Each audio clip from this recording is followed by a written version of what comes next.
வணக்கம் நண்பர்களே.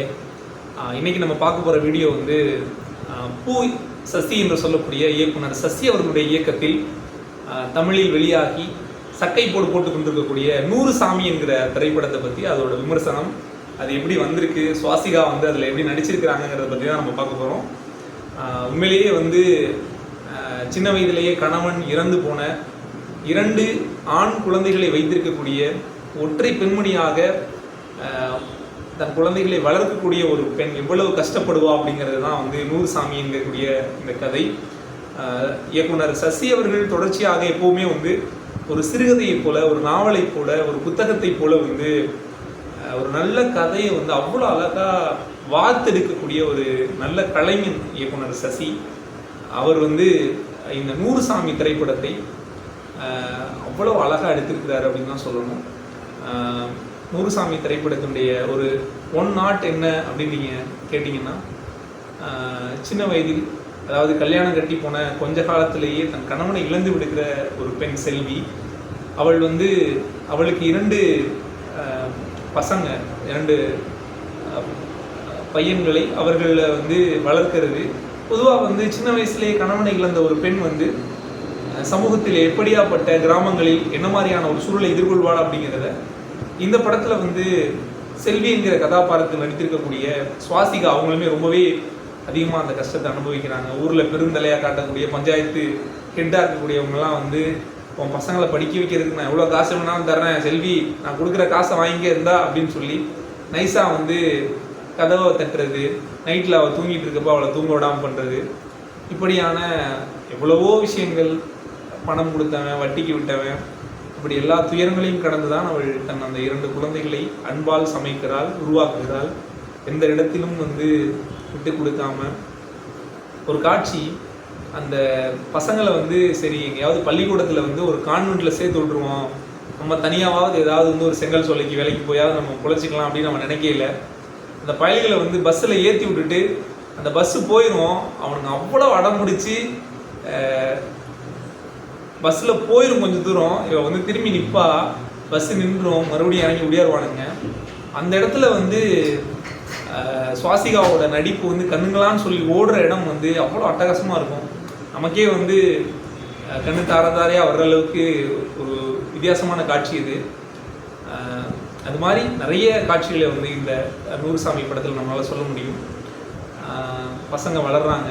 ஒரு கட்டத்தில் ஏன் வந்து ஒரு 40களின் பக்கத்தில் 35 வயதுக்கு பக்கத்தில் இருக்கக்கூடிய ஒரு பெண் வந்து மறுமணம் செய்து கொள்ளக்கூடாதா? ரீமேரேஜ், விதவை மறுமணம் என்பது காலமாக, அது வந்து ஆங்கிலேயர்கள் காலத்தில், அதுக்கப்புறம் வந்து பெரியார் போன்றவர்கள் வந்து விதவை மறுமணத்தை ஊக்குவித்த காலம் என்று ஒன்று 100 ஆண்டுகளாக தமிழ் சமூகத்தில் இருந்திருக்கு. அதில் இந்த 100 சாமி திரைப்படத்தில் வரக்கூடிய செல்வி என்கிற கதாபாத்திரம், இது வந்து ஒரு உண்மை சம்பவம். இந்த படம் வந்து விழுப்புரம் மாவட்டம் கள்ளக்குறிச்சி அந்த சரௌண்டிங்கில் தான் நிகழுது.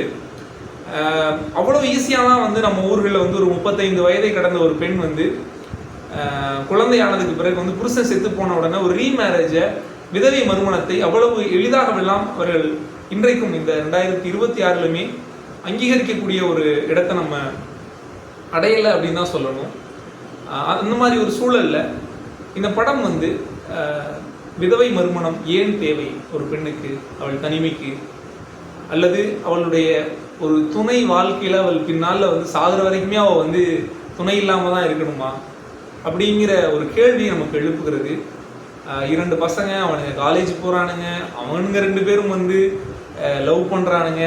அவனுங்களுக்கு ஒரு பெண் துணை வந்ததற்கு பிறகாக அவங்க வந்து உரையாடுகிற தருணங்களில் தன் அம்மாவிற்கு ஏன் வந்து மறுமணம் தேவை என்பதை உணர்ந்து கொண்டு அந்த 2 பசங்களும் என்ன பண்ணுறாங்க, தன் அம்மாவுக்கு இன்னொரு திருமணத்தை செய்து வைப்பதற்காக என்பது தான் இந்த படத்தினுடைய கதையாக இருக்கிறது.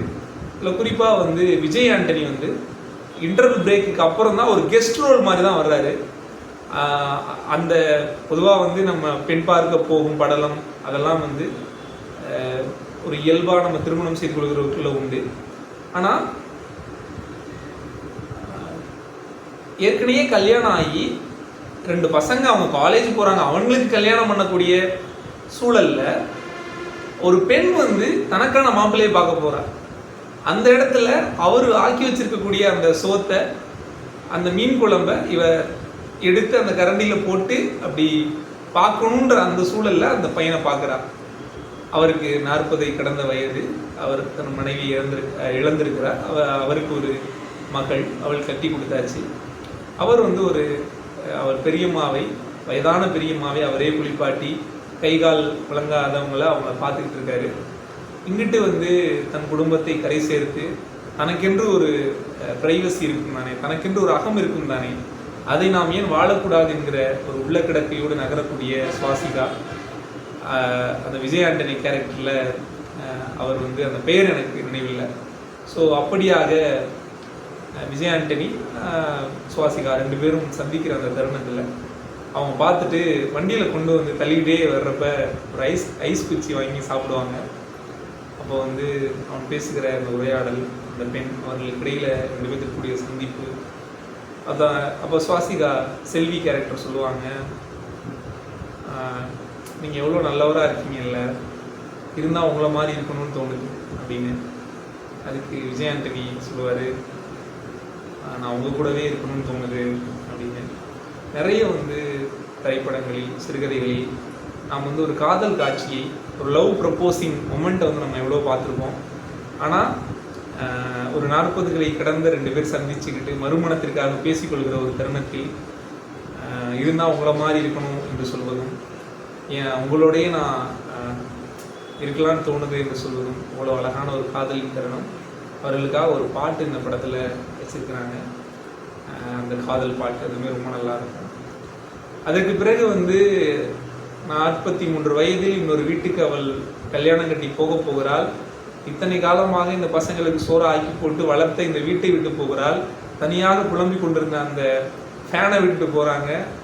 அப்போ அந்த கடைசி நாள், அடுத்த நாள் விடிஞ்சா கல்யாணம். அப்படிப்பட்ட ஒரு சூழலில் அவங்க எப்படி பசங்களுக்கு சாப்பாடு போட்டுட்டு அவங்க ரொம்ப ஒரு இமோஷ்னலாக சுவாசிக்க அழக்கூடிய அந்த காட்சி ரொம்பவே ஒரு நெஞ்சை உழுக்கக்கூடிய, நம் கண்களில் கண்ணீரை வர வைக்கக்கூடிய ஒரு காட்சி. அவ்வளோ சீக்கிரமாக நம்ம ஊர்களில் ஒரு 35 தாண்டிய 40களின் பக்கத்தில் இருக்கிற பெண்ணுக்கெல்லாம் நாம் மறுமணம் செய்து விட முடியுமா? அதை இந்த ஊர் ஏற்றுக்கொள்ளுமா? இப்படித்தானே நம்ம காலங்காலமாக சொல்லிக்கிட்டு இருக்காங்க. ஆனால் நாம் ஏன் என்னுடைய அம்மாவுக்கே கூட நாம் திருமணம் செய்ய வேண்டிய தேவை இருக்கிறது என்பதை 2 பசங்க முடிவு பண்ணியிருக்கிறாங்க. இது ஒரு உண்மை சம்பவம். இப்படி ஒரு 2 பசங்க தன் அம்மாவுக்கு ஒரு ஆணை தேர்வு செய்து கட்டி வைத்த அந்த உண்மை சம்பவத்தை வைத்து அந்த படத்தை எழுதியிருக்கார் சசி. அதை அவங்க யார் அப்படிங்கிறதையுமே இந்த படத்தினுடைய இறுதி காட்சியில் சொல்கிறாங்க. ஸோ அந்த அளவிற்கு 100 சாமிகள் திரைப்படம், 100 சாமி திரைப்படம் விதவை மறுமணத்தை நம் கண் முன்பாக ஒரு ஆணை இழந்து அல்லது ஒரு பெண்ணை இழந்து தான் வாழ்க்கை இனிமேல் அவ்வளோதான் அப்படின்னு வாழ்ந்து கொண்டிருக்கிற எத்தனையோ மனிதர்களை, அவருடைய வழியை நமக்கு உணர்த்தருகிற ஒரு படமாக இருக்கிறது 100 சாமி படத்தை. இதுவரை பார்க்காதவர்கள் கண்டிப்பாக போய் பாருங்கள். ஓடிடியிலுமே கூட வரும், தேடி பாருங்கள். பார்த்துட்டு படம் எப்படி இருந்துச்சு அப்படிங்கிறத கீழே கமெண்ட் பண்ணுங்கள். தேன் முட்டாய் சேனலை சப்ஸ்கிரைப் பண்ணுங்கள். நண்பர்களுக்கு பரிந்துரைங்க. தொடர்ச்சியாக இது போல் நல்ல கருத்துக்களை, நிறைய சுவாரஸ்யமான தகவல்களை நம்ம பகிர்ந்துப்போம். மீண்டும் ஒரு அடுத்த காணொலியில் உங்களை சந்திக்கிறேன். நன்றி நண்பர்களே.